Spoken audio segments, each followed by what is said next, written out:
नमस्कार, आप देख रहे हैं पुलिसवाला बात न्यूज और मैं हूं आपके साथ कंचन। जैन समाज का चतुर्मास डबरा में आज से मंगल कलश स्थापना के साथ प्रारंभ हो गया है। मुनिश्री 108 विनय सागर महाराज द्वारा नगर मंगल प्रवेश कर इसका शुभारंभ करवाया गया है। इस चतुर्मास के दौरान संत और साध्वी के साथ लोग व्रत तप और साधना करेंगे। वे धर्मावलंबियों को नियमित सत्य, अहिंसा और संयम का मार्ग बताएंगे। उनके प्रवचन का लाभ जैन समाज सहित अन्य लोग भी ले सकेंगे। इस आयोजन में मध्य प्रदेश के विधानसभा अध्यक्ष नरेंद्र सिंह तोमर के पुत्र रामू तोमर और मध्य प्रदेश के पूर्व गृह मंत्री नरोत्तम मिश्रा मुख्य अतिथि के रूप में उपस्थित रहे। वहीं पर बताया जाता है कि चतुर्मास के दौरान बड़ी संख्या में जीव जंतु पैदा होते हैं। जैन धर्म के अनुसार अहिंसा से बचने के लिए संत व साध्वियाँ चतुर्मास किसी निश्चित एक स्थान पर बिताते हैं।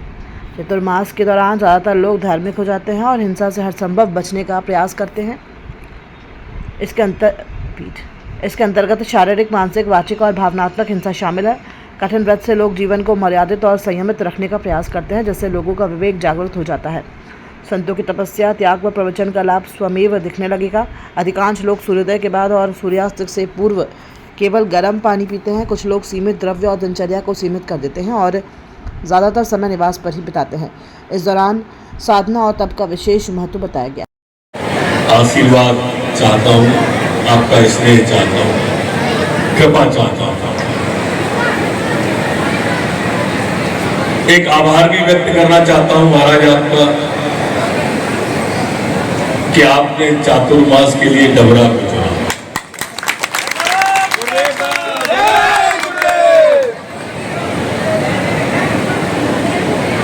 क्योंकि आपके आने से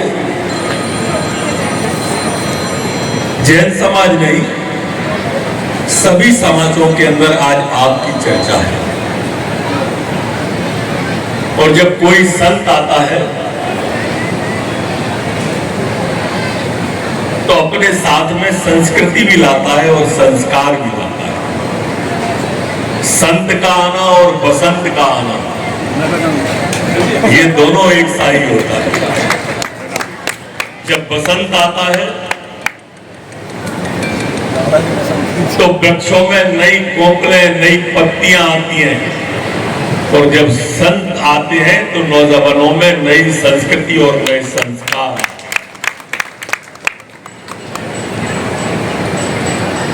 महाराज श्री, मैं एक बात हमेशा कहता हूं कि हम संत के पास जाएं, मुनिश्री के पास जाएं तो ये भाग्य होता है।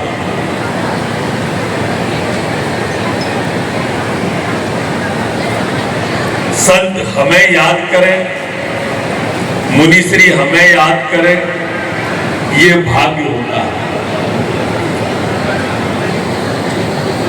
भाग्य और सौभाग्य के बाद में हम संत के पास, मुनिश्री के पास चल के जाएं तो ये सौभाग्य होता है।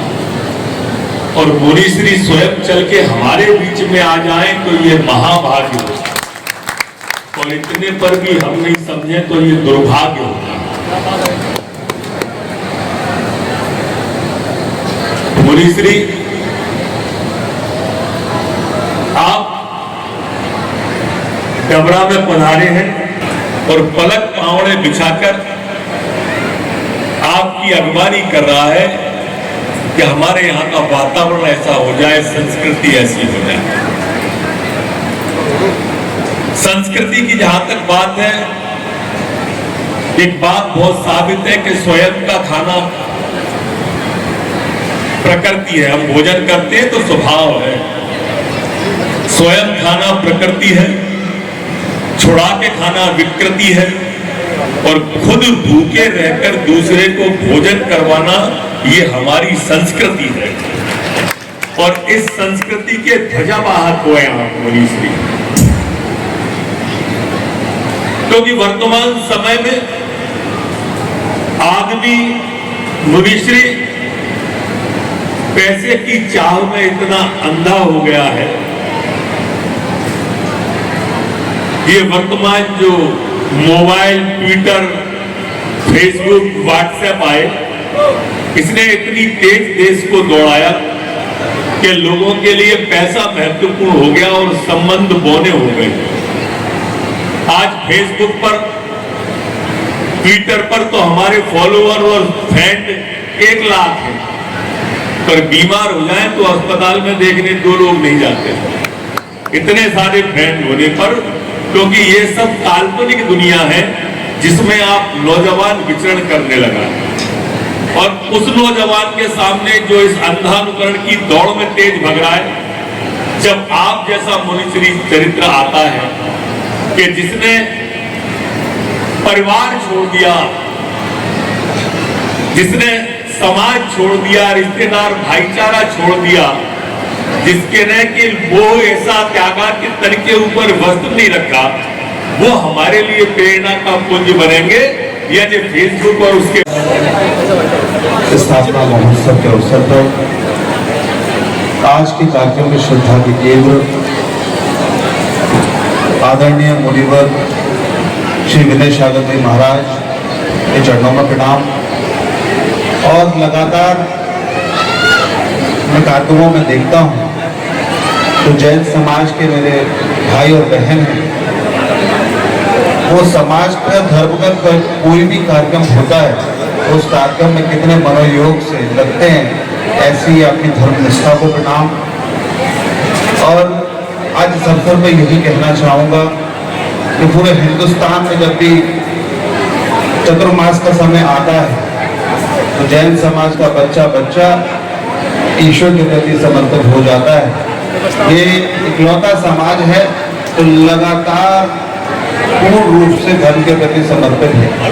मैं कई मंचों पर जाता हूँ तो उनसे कहता हूँ और मंचों पर कि अगर धर्म निष्ठा किसी को देखनी हो तो जैन समाज के द्वारा हमें देखने को मिलती है।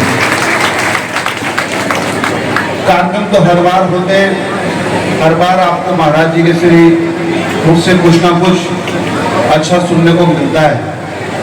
और मैं यही कहना चाहूँगा कि संतजन हमें हमेशा सद्मार्ग को दिखाने का प्रयास करते हैं, और सद्मार्ग वो कोई जादू नहीं कर सकते, वो केवल आशीर्वाद दे सकते हैं और उस आशीर्वाद से हमारा जीवन धन्य हो सकता है। लेकिन पहले हमें उस योग बनना चाहिए कि उनका आशीर्वाद हमें मिले और हमारा जीवन बदल जाए।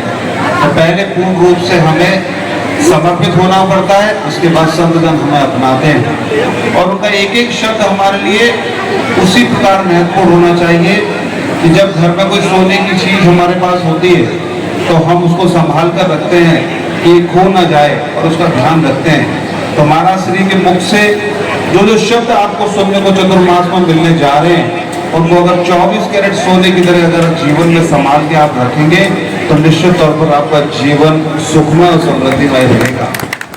हम सब सौभाग्यशाली है कि हम सबको लगातार चतुर्मास में आने का मौका मिलता है, महाराज श्री के चरणों में सर नवाने का मौका मिलता है और इतने सरल सहज और स्नेहपूर्व आशीर्वाद देते हैं। हम सब महाराज जी से भी आशीर्वाद की कामना करते हैं कि हमारे डबरा क्षेत्र में उनका आशीर्वाद सदा बना रहे।